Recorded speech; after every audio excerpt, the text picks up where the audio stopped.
Selamat pagi. Pagi juga, Pak. Bagaimana kabar hari ini, Bu? Sehat? Alhamdulillah sehat walafiat. Semoga kita semua ada dalam lindungan. Amin. Amin, Ibu. Ya. Semoga tadi kata Ibu, semoga kita semua sehat ya. Amin. Selamat bertugas ya, Bu. Ya, sama-sama. Hari ini mungkin Ibu mohon maaf saya mengganggu waktu Ibu.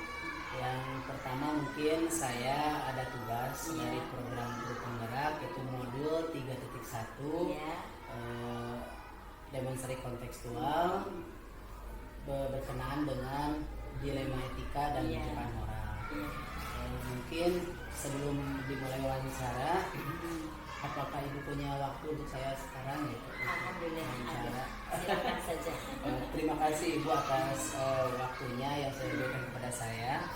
Kita langsung saja Bu ke pertanyaan pertama. Iya. Selama ini bagaimana Ibu dapat mengidentifikasi kasus-kasus yang merupakan dilema etika atau rujukan moral? Ya. Ketika menghadapi sebuah permasalahan, kita harus bisa membedakan kepentingan terlebih dahulu, gitu ya. Jadi kita harus tahu termasuk dilema apa dilema etika atau dilema wujud moral. Karena permasalahan yang kita hadapi itu tidak terlalu rumit dan ada juga yang rumit untuk memecahkannya, gitu ya. Nah, diantaranya kita harus tahu dulu mana dilema etika dan mana dilema rujukan moral, gitu ya. Nah, di situ. Tapi kita tetap harus bisa menghadapi permasalahan itu, gitu ya. Terima kasih ya Bu atas jawabannya. Jadi kalau rujukan moral ya Bu, Ya. jadi antara bertentangan antara benar dan salah, ya Bu ya. Antara benar dan salah. Yaitu mungkin itu rujukan moral Iya. itu dalam memutuskannya tidak terlalu rumit. Iya, tidak terlalu. Pasti kita pilih yang Benar. Nah, itu ya Bu ya. Iya, betul. Nah, sekali. mungkin di sini dalam dilema etika ya Bu, mungkin di sana untuk menyelesaikan permasalahan agak rumit. Iya, agak Karena rumit. semuanya atau kedua-duanya sangat benar. penting dan Nah, itu. benar, gitu ya, di situ. Mungkin di sana ya Bu cukup Iya. sulit ya untuk mengambil keputusan. Iya, mengambil keputusannya sangat sulit kalau misalkan dilema etika, gitu. Iya. Kita harus Benar, mempertimbangkan iya, dulu ya. Nah, itu. Ya, alhamdulillah ya Bu, di sini Bu sudah menerapkan khususnya di sekolah Filsafat Ciamis Ya. tentang dilema etika dan rujukan moral. Ya, alhamdulillah ya Bu. Kita lanjut saja ke pertanyaan kedua. Iya. Nah, selama ini bagaimana Ibu menjalankan pengambilan keputusan di sekolah Ibu, terutama untuk kasus-kasus di mana ada dua kepentingan yang sama-sama benar atau sama-sama mengandung nilai kebajikan? Iya. Kalau misalkan kita dihadapi dengan masalah dilema etika, berarti kita itu harus mempertimbangkan dengan sebaik-baiknya, karena mengambil sebuah keputusan agar bisa diterima oleh semua pihak ya, terutama warga sekolah di sini gitu. Jadi kita harus benar-benar mempertimbangkan agar permasalahan itu tidak merugikan salah satu pihak, tapi harus menguntungkan semua yang ada di sini. Oh iya, betul ya Bu. Jadi di sini Ibu dalam pengambilan keputusan yang sama-sama memang benar ini jadi bingung di sini ya Bu. Namun di sini Ibu sebagai kepala sekolah sudah mengetahui bagaimana cara mengatasi permasalahan tersebut ya. Di antaranya Ibu mempertimbangkan ya dengan baik dan matang dalam mengambil sebuah keputusan agar keputusan tersebut dapat diterima oleh semua orang pihak lain ya, semua pihak. Ya, alhamdulillah ya Bu. Karena ini mungkin juga untuk kebaikan semua. Kita semua ya, untuk semua. kepentingan bersama. Jangan hanya satu pihak saja atau bapak saja. Iya. Ya, jadi ini sudah bisa ya menerima pendapat dari orang lain ya, apa gitu ya. Ya. Kita nih Bu ke pertanyaan ketiga.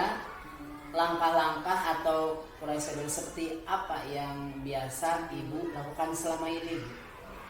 Tentunya untuk memutuskan sebuah permasalahan, saya mengawali dengan berkumpul dengan rekan-rekan gitu ya, tapi saya mengajak dulu berkumpul dengan orang yang bisa memahami permasalahan tersebut dan mengambil keputusan agar bagaimana itu ya nantinya permasalahan itu tidak muncul lagi permasalahan yang lainnya gitu ya. Nah, jadi kita harus bersama-sama lah berdiskusi gitu ya agar mencapai kesepakatan gitu. Iya, Ibu ya. Di sini langkah-langkah yang Ibu lakukan ya. Ibu bersama rekan-rekan, ya rekan-rekan guru, jadi berkumpul ya, berkumpul untuk berdiskusi. Yang mana kalau di SD kan tidak ada wakil kepala sekolah ya? Tidak ada, itu hanya ada di SMP, di SMA. Kalau di kita mungkin ada orang-orang yang senior, itu ibu bapak guru yang senior, atau orang-orang yang rekan kita yang dianggapnya lebih memahami pada permasalahan yang di sini. Betul gitu ya. sekali, Ibu. Iya, jadi selain Ibu mengumpulkan rekan-rekan, kita mengutarakan permasalahan agar rekan-rekan juga paham apa maksud atau bagaimana penyelesaian masalah tersebut. Nah, setelah itu mungkin setelah dipertimbangkan dari berbagai pendapat dari orang lain, mungkin Ibu di sini sebagai kepala sekolah mengambil keputusan yang baik dan sudah diperhitungkan sebelumnya. Yang matang dan mantap. Nah, itu ya Bu. Ya betul sekali ya. Nah, itu. Kita lanjut ya Bu ke yang keempat. Hal-hal apa saja yang selama ini Ibu anggap efektif dalam pengambilan keputusan pada kasus-kasus dilema etika? Hal yang paling efektif adalah dengan melakukan tindakan sesegera mungkin. Jadi saya tidak menunda-nunda, karena kalau permasalahan ditunda-tunda tidak segera dipecahkan, itu nantinya akan muncul lagi permasalahan yang baru gitu ya. Nah, itu takutnya demikian. Maka saya dengan rekan-rekan berdiskusi, bermusyawarah seperti yang tadi telah disebutkan, kita mengambil keputusan memecahkan permasalahan tersebut gitu ya. Betul ya Bu. Di sini Ibu sebagai kepala sekolah ya melakukan tindakan segera mungkin jika terjadi permasalahan. Memang ya Bu, kalau permasalahan itu kan katanya spontan, tiba-tiba dadakan lah. Jadi harus segera diselesaikan, karena kalau tadi tidak diselesaikan seperti Ibu tadi katakan bahwa akan terjadi permasalahan baru dan akan berlarut. Sehingga di sini Ibu langsung melakukan tindakan memecahkan masalah. Apabila mungkin Ibu di sini bisa sendiri dipecahkan oleh Ibu sendiri, mungkin kalau melibatkan orang lain bisa berdiskusi dengan rekan-rekan agar terjadi keputusan yang memang baik untuk kepentingan bersama. Itu ya Bu. Nah, di sini mungkin Ibu tetap ya Bu mengacu pada aturan yang berada di sini juga gitu. Kita secara berdiskusi, musyawarah kan, kita akan mengambil mufakat semua keputusan dia untuk kedepannya gitu ya, lebih baik lagi gitu. Alhamdulillah Ibu ya, dalam mengambil keputusan mungkin tidak sendiri, tadi ada musyawarah untuk mufakat sehingga Ibu dapat mempertimbangkan manfaatnya di masa yang akan datang. Itu ya Bu. Alhamdulillah. Terima kasih Ibu, sangat jelas sekali ya Bu jawaban dari Ibu. Kemudian untuk pertanyaan kelima, hal-hal apa saja yang selama ini merupakan tantangan dalam pengambilan keputusan pada kasus-kasus dilema etika? Nah, di sini bagaimana menyampaikan dasar pertimbangan saya secara pribadi itu sebagai pimpinan kepada semua warga dulu gitu ya, atau pihak yang terlibat, agar semua bisa orang yang bisa memahami atau mendukung kepada saya untuk memutuskan permasalahan yang ada gitu ya. Nah, di situ kita harus paham dulu mengapa saya mengambil keputusan ini tidak sendiri, tapi memerlukan bantuan dari rekan-rekan saya. Nah, itu ya. Karena dengan ini mengacu juga pada aturan-aturan yang berlaku di sekolah ini. Iya. Jadi jawabannya sama ya Bu dalam pengambilan keputusan. Tadi apabila ada pihak yang terlibat tidak bisa menentukan sendiri, harus bersama rekan-rekan Kemudian juga mungkin rekan-rekan di sini harus memahami ya Bu, Ya, memahami dan mendukung keputusan yang sudah dibuat. Iya. Gitu ya Bu. Iya. Tetap tadi mungkin pada aturan, mengacu pada aturan ya Bu. Iya. Jadi di sini Ibu mengambil keputusan bersama rekan-rekan dengan berdiskusi. Iya. Ya. Kan tadi sudah Iya. dikatakan, saya tidak bisa memutuskan sendiri walaupun saya bisa, tapi tetap saya berdemokrasi, saya bermusyawarah. Betul sekali. Seperti yang tadi dilaksanakan, kita bermusyawarah dulu, baru mengambil keputusan. Ya, kita ke pertanyaan nomor 6. Apakah Ibu memiliki sebuah tata kala atau jadwal tertentu dalam sebuah penyelesaian kasus dilema etika? Nah, apakah Ibu langsung menyelesaikan di tempat atau memiliki sebuah jadwal untuk menyelesaikannya? Bentuk atau prosedur seperti apa yang Ibu jalankan? Selama ini saya itu selalu spontan ya, dadakan seperti yang tadi telah diutarakan. Saya selalu tidak menunda-nunda lah, sesegera mungkin tadi gitu ya, mengambil keputusan, menyelesaikan masalah, tidak ada tempo waktu yang lama gitu. Saya selalu sesegera mungkin lah agar semua keputusan atau permasalahan bisa terselesaikan, tidak menumpuk nantinya, karena nanti takut ada permasalahan lagi yang lain. Mudah-mudahan tidak ada permasalahan lagi yang lainnya, sudah terselesaikan. Ya mungkin ya Bu, permasalahan pasti kalau ada ya Bu ya. Jadi tidak dijadwalkan lah gitu untuk pemecahannya. Iya, jadi jika pada hari itu ya Bu ada permasalahan segera diselesaikan. Iya, langsung. Ya, agar tidak tadi sudah dikatakan ya Bu, jadi tidak ada permasalahan yang lain. Jadi selama ini Ibu spontan langsung diselesaikan ya. Bagus Bu, jangan ditunda-tunda ya Bu ya. Nah, ini mungkin di sini juga Ibu menyelesaikannya dengan tempo yang sesingkat-singkatnya. Sehingga Ibu jarang menjadwalkannya Bu ya. Jadi langsung saja. Ya, betul sekali. Ya. Terima kasih Ibu. Kemudian untuk pertanyaan nomor 7, adakah seseorang atau faktor-faktor apa yang selama ini mempermudah atau membantu Ibu dalam pengambilan keputusan dalam kasus-kasus dilema etika? Alhamdulillah ya, di sini di sekolah ini ada rekan-rekan saya yang mendukung, ada yang memahami permasalahan sehingga saya tidak sulit untuk berpikir lagi atau bertindak bagaimana, karena semua keputusan sudah dimusyawarahkan. Jadi benar-benar adalah di sini rekan-rekan semuanya sangat mendukung saya untuk memutuskan keputusan yang menyelesaikan permasalahan yang ada di sini. Ya, kembali lagi ya Bu, jadi jika ada permasalahan kita bermusyawarah bersama rekan-rekan ya. Jadi dalam menghadapi permasalahan ini atau dalam sebuah masalah, mungkin Ibu bersama rekan-rekan dengan cepat merespon permasalahan tersebut, sehingga dengan berdiskusi permasalahan selesai dengan segera. Iya, nah itu makanya harus sesegera mungkin kita tuntaskan. Iya. Pertanyaan terakhir Ibu. Iya. Terakhir. Nah, dari masih banyak juga. Ya sebetulnya ingin bercakap-cakap lama sama Ibu ya. Ada yang ke-8 Ibu, dari semua hal yang telah disampaikan, pembelajaran apa yang dapat Ibu petik dari pengalaman Ibu mengambil keputusan dilema etika? Ketika ada masalah harus dihadapi dengan legowo ya, kita itu jangan menghindar, jangan takut ada permasalahan yang muncul, kita hadapi dengan sesegera mungkin, karena permasalahan itu muncul dengan tiba-tiba.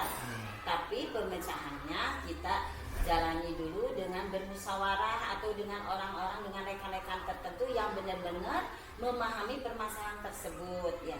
Tetap kita ngambil keputusannya itu, pengambilannya dilakukan dengan tempo yang sesingkat-singkatnya, dengan sesegera mungkin tadi telah dikatakan ya, itu. Jadi kita harus ambil jalan yang terbaik agar dapat terselesaikan dan memberi manfaat untuk kesemuanya.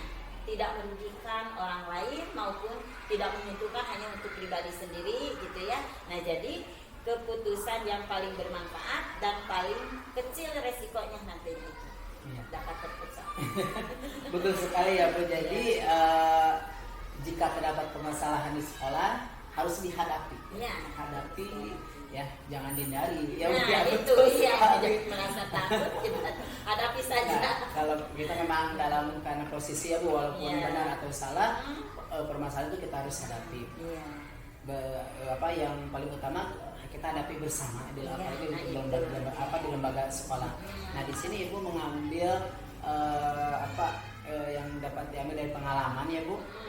Nah ini dalam pengambilan keputusan Ibu lakukan dengan tempo yang singkat-singkatnya, jadi secepat mungkin Iya. dalam penyelesaian masalah. Nah kemudian juga Ibu di sini sebisa mungkin keputusan tersebut yang terbaik Iya. ya Bu, paling memberikan mufakat dan manfaat. Nah itu untuk kepentingan bersama juga. Iya. Nah itu sebenarnya Ibu juga mempertimbangkan paling kecil resikonya. Nah, Gitu ya, Bu. itu dia. Agar keadaan kita ini di sini kondusif lah gitu ya. Tidak masalah tidak muncul, terus muncul lagi sehingga satu persatu kita harus selalu dengan segera diselesaikan. Paling indah kenyamanan ya Bu. Nah, itu nyaman gitu, itu damai, tentram ya, terjalin harmonis gitu. Kondusif ya bisa dibilang. Iya betul sekali. Aduh Ibu, alhamdulillah pertanyaan saya mungkin dari awal sampai sudah berakhir. Sebetulnya masih ingin bercakap-cakap sama Ibu, mungkin waktu juga Ibu. Ya. Terima kasih kepada Ibu yang telah meluangkan waktunya untuk saya untuk diwawancarai. Dengan saya mengikuti program guru penggerak ini ya Bu. Mudah-mudahan mohon doanya sama Ibu dalam mengikuti program penggerak ini berjalan dengan lancar, Amin. selesai, kemudian mendapatkan nilai yang memuaskan ya Bu. Amin. Selalu doa Iya. selalu menyertai. Amin. Mohon dukungannya. Ya, semangat pokoknya harus Siap, semangat Ibu. gitu ya. Semoga sehat dan lancar gitu ya. Sekali lagi Ibu mohon maaf saya telah mengambil waktunya. Sekali lagi Sama-sama. ya terima kasih Ibu. Saya pamit. Ya. Supaya ada yang pekerjaan yang lainnya Bu. Iya. Terima kasih juga sama Ibu sekali lagi. Saya pamit ya Bu ya. Ya. Assalamualaikum Bapak. Waalaikumsalam warahmatullahi wabarakatuh. Bagaimana Bapak kabarnya? Alhamdulillah, Pak Umuh keadaannya baik, sehat walafiat. Bagaimana keadaan Pak Umuh? Alhamdulillah Bapak, saya juga dalam keadaan baik. Sebelumnya Bapak mohon maaf telah mengganggu waktunya.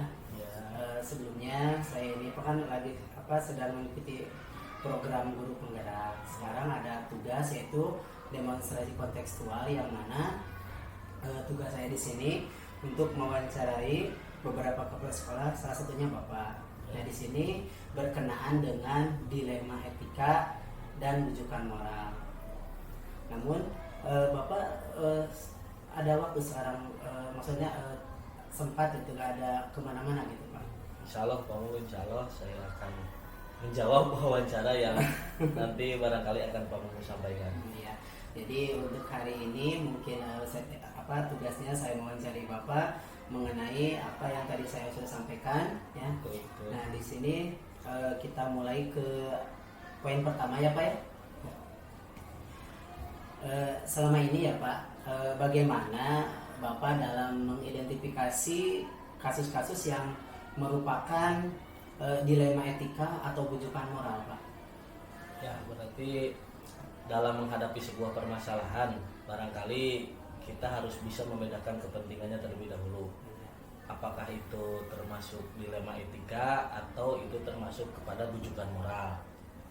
Jika memang bertentangan dengan urusannya benar dan salah, tentu itu disebut dengan bujukan moral. Itu memutuskannya tidak terlalu sulit, itu cukup mudah. Nah, hal yang membuat sulit barangkali ketika pengambilan keputusannya itu dihadapkan dengan dua hal kepentingan yang sama baiknya, sama benarnya. Nah, disitulah dilema etika. Keduanya sama baik, maka akan cukup sulit untuk mengambil sebuah keputusan. Oh, jadi menurut Bapak antara bujukan moral dengan dilema etika berbeda ya Pak ya? Berbeda. Jadi kalau dilema etika itu keduanya sama benar. Sama Nah, benar. ya. Jadi namun untuk kadang-kadang suka Oh, iya. bertentangan. Iya. Tapi dua-duanya benar. Jadi untuk memutuskannya dalam suatu permasalahan agak sulit ya Pak ya? Cukup sulit. Ya cukup sulit. Gitu. Ya, nah di sini Kalau bujukan moral benar atau salah pasti gampang itu iya. untuk memilih yang benar. Ah, iya betul sekali ya Pak. Alhamdulillah mungkin di sini Bapak sudah bisa menjelaskan bahwa mana dilema etika dan bujukan moral. Terima kasih Bapak untuk jawaban yang pertama. Mungkin untuk selanjutnya ya Pak, selama ini nah bagaimana Bapak menjalankan pengambilan keputusan di sekolah Bapak, terutama untuk kasus-kasus di mana ada dua kepentingan yang sama-sama benar atau sama-sama mengandung nilai kebajikan. Ya, tadi berkaitan dengan itu sama-sama benar itu yang cukup sulit, tetapi tentunya kita harus bisa mempertimbangkan dengan baik dan matang lah untuk mengambil sebuah keputusan. Tentunya bagaimana keputusan itu bisa diterima oleh semua pihak, tentunya juga untuk kepentingan bersama. Jadi pertimbangan itu yang cukup harus matang, harus baik supaya kepentingan tersebut bisa bermanfaat untuk kepentingan bersama. Oh iya ya Pak. Jadi memang dalam mengambil keputusan itu harus dipertimbangkan secara matang dan baik ya Pak, agar nanti keputusan yang dihasilkan juga itu akan diterima oleh semua pihak. Nah, sehingga apabila kalau sudah semua diterima oleh semua pihak, mungkin itu kan untuk kepentingan bersama juga tuh. Nah, gitu ya Pak ya. Walaupun kadang-kadang pihak-pihak tidak semuanya sama, tapi memang kita harus mencari yang terbaik. Oh iya betul. Untuk sekali. diterima oleh semua pihak itu yang cukup sulit. Ya betul sekali ya Pak ya. Ya. Mungkin untuk pertanyaan selanjutnya Pak, langkah-langkah atau prosedur seperti apa yang biasa Bapak lakukan selama ini di sekolah? Untuk memutuskan sebuah permasalahan, barangkali ada beberapa prosedur. Yang pertama bisa berkumpul dengan rekan-rekan. Semua rekan dikumpulkan, terutama beberapa rekan yang mungkin paham betul terkait dengan permasalahan yang ada. Jadi di antara semua rekan barangkali ada satu, dua atau yang cukup paham dengan sebuah permasalahan tersebut. Disampaikanlah inti permasalahannya, munculkan kemungkinan keputusan yang bisa diambil. Setelah diperhitungkan, dilakukan beberapa pertimbangan, maka barangkali keputusan tersebut bisa semakin matang dan semakin mantap. Oh, iya. Jadi dari berbagai rekan juga tentunya ada rekan yang paling mengerti terhadap permasalahan tersebut. Nah, itu yang harus dimunculkan. Oh ya, jadi Bapak mungkin dalam mengambil keputusan tidak sendiri ya Pak? Tidak sendiri, ya, jelas tidak sendiri. Tidak sendiri. Mungkin di sini langkah pertama mungkin Bapak berkumpul dulu ya Pak ya, bersama rekan-rekan ya. Betul. Kemudian kalau kebetulan kan kalau di SD itu tidak ada wakil sekolah ya. Betul. Ya, jadi Bapak mungkin bersama rekan-rekan guru ya untuk memutuskan satu permasalahan. Betul. Nah, kemudian juga sebelumnya kita harus tahu dulu ya permasalahannya, harus paham ya agar nanti dalam pengambilan keputusan tidak salah. Ya, Pak. Kemudian tadi Bapak juga bilang mungkin dalam memunculkan keputusan yang diambil itu diperhitungkan dan dilakukan beberapa pertimbangan. Nah, itu maka nanti keputusan dapat diambil bisa semakin matang ya, dan matang ya Pak. Bagus sekali gitu. Memang harus seperti itu ya Pak. Dengan berbagai pertimbangan. Ya, mungkin Bapak sebagai kepala sekolah lebih bijak lagi ya Pak ya. Bagus. Untuk selanjutnya ya Pak, pertanyaan keempat, hal-hal apa saja yang selama ini Bapak anggap efektif dalam pengambilan keputusan pada kasus-kasus dilema etika Pak? Yang paling utama barangkali melakukan tindakan sesegera mungkin. Mengingat jika masalah diabaikan terlalu lama, tidak langsung diputuskan akan berlarut-larut, tidak baik juga. Iya, untuk memutuskan memang harus dilakukan segera. Langkah awal sama seperti yang tadi saya katakan, barangkali dengan mengumpulkan rekan-rekan dibahas bersama permasalahan tersebut dan disampaikan pula opsi untuk pengambilan keputusan secara tepat, tentunya dengan mengacu kepada aturan-aturan yang ada, juga tentunya melalui musyawarah mufakat harus dipertimbangkan juga bagaimana kebermanfaatannya di masa yang akan datang. Ya, betul sekali ya. Jadi di sini Bapak dalam pengambilan keputusan ya pada kasus dilema etika ini seperti yang tadi Bapak mungkin diungkapkan bahwa kalau ada permasalahan harus segera diselesaikan. Ya, apabila tidak diselesaikan maka permasalahan akan timbul lagi. Ya, berlarut-larut. Kemudian akan timbul permasalahan baru mungkin ya Pak. Betul. Nah itu bagus Bapak mungkin dalam penyelesaian permasalahan harus segera diselesaikan. Kemudian juga tadi mungkin Bapak dalam penyelesaiannya kurang lebih sama seperti tadi, jadi Bapak bekerja sama dengan rekan-rekan untuk mengumpulkan dan dibahas bersama agar permasalahan itu cepat selesai. Namun tidak menutup kemungkinan dengan melihat atau mengacu pada aturan-aturan ya. Sehingga akan terjadi mufakat ya dalam permusyawaratan tersebut ya. Pak, terima kasih untuk pertanyaan keempat. Selanjutnya Pak, untuk pertanyaan kelima, hal apa saja yang selama ini merupakan tantangan dalam pengambilan keputusan pada kasus-kasus dilema etika? Ada dua hal. Yang pertama barangkali bagaimana menyampaikan dasar pertimbangan saya secara pribadi sebagai pimpinan kepada semua warga atau pihak yang terkait agar bisa memahami keputusan yang dibuat. Yang kedua barangkali memahami maksudnya agar semua paham mengapa saya mengambil keputusan tersebut. Itu yang merupakan tantangan, yang pastinya dengan mempertimbangkan dan mengacu kepada aturan-aturan yang ada serta hasil diskusi di kesempatan sebelumnya. Jadi dua hal itu yang memang menjadi tantangan, bagaimana ketika saya mengutarakan pertimbangan saya secara pribadi. Yang kedua, bagaimana memahami maksudnya kepada pihak-pihak terkait. Itu dua hal yang cukup sulit, walaupun itu daripada hasil diskusi yang sama-sama dilakukan. Iya, tetap jadi di sini tetap diskusi ya Pak ya. Diskusi. Memang dengan berdiskusi mungkin permasalahan cepat selesai. Betul. Ya, karena dari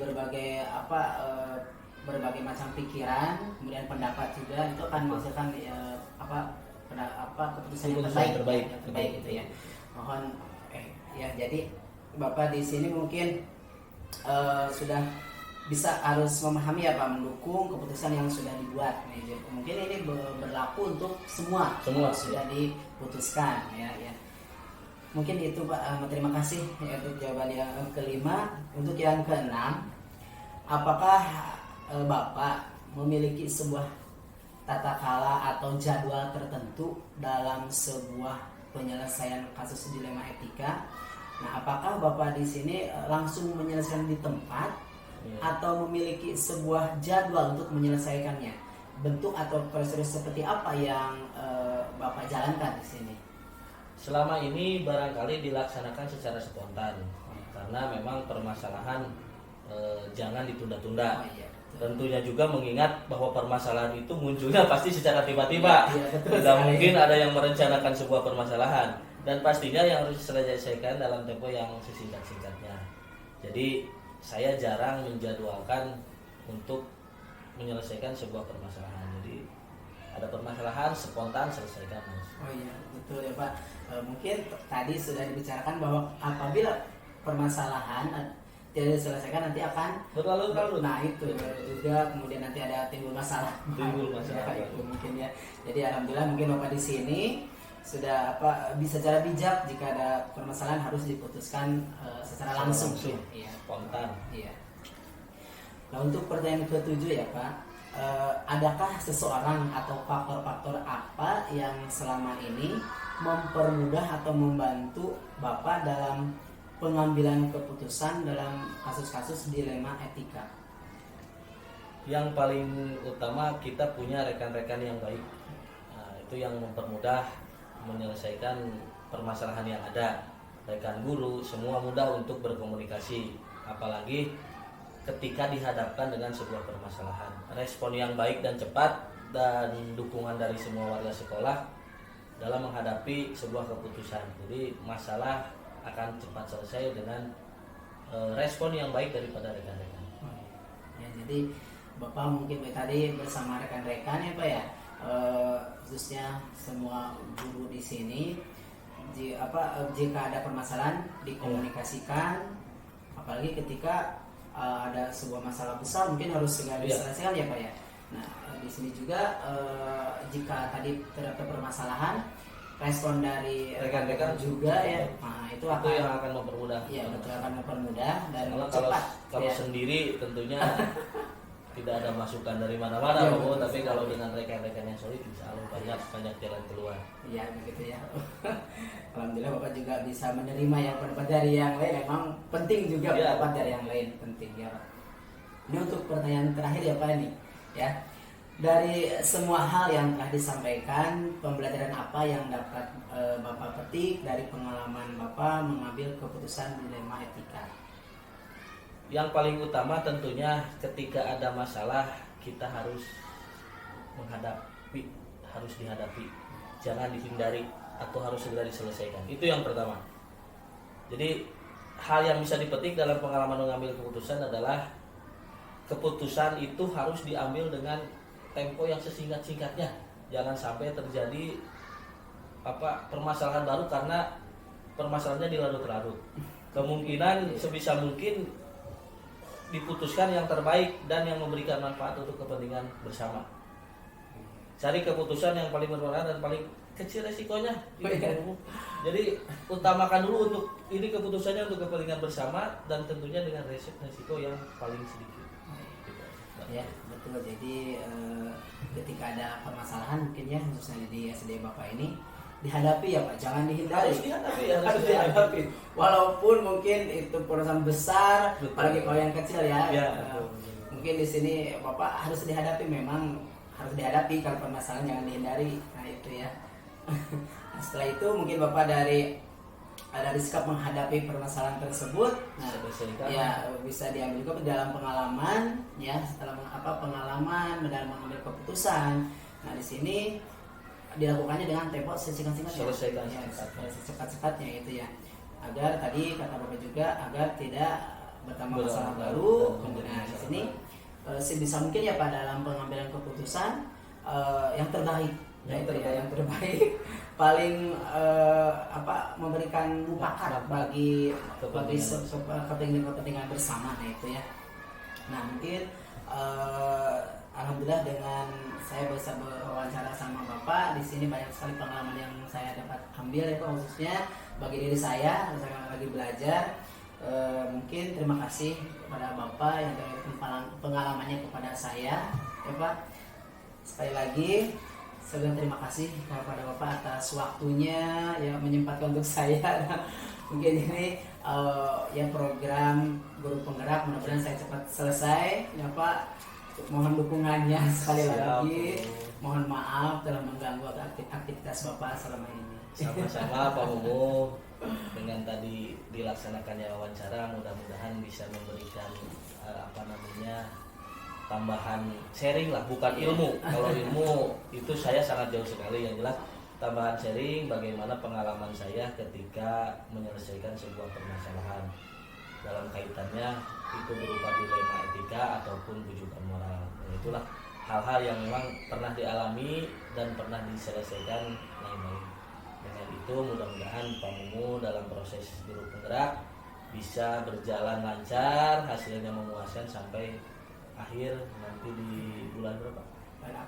Bulan April mudah-mudahan lancar, mudah-mudahan bisa lulus Guru Penggerak. Itu saja, mohon maaf apabila barangkali dalam wawancara ini kata-kata saya kurang berkenan, kurang baik lah, mangga itu mah bisa diatur sedemikian rupa.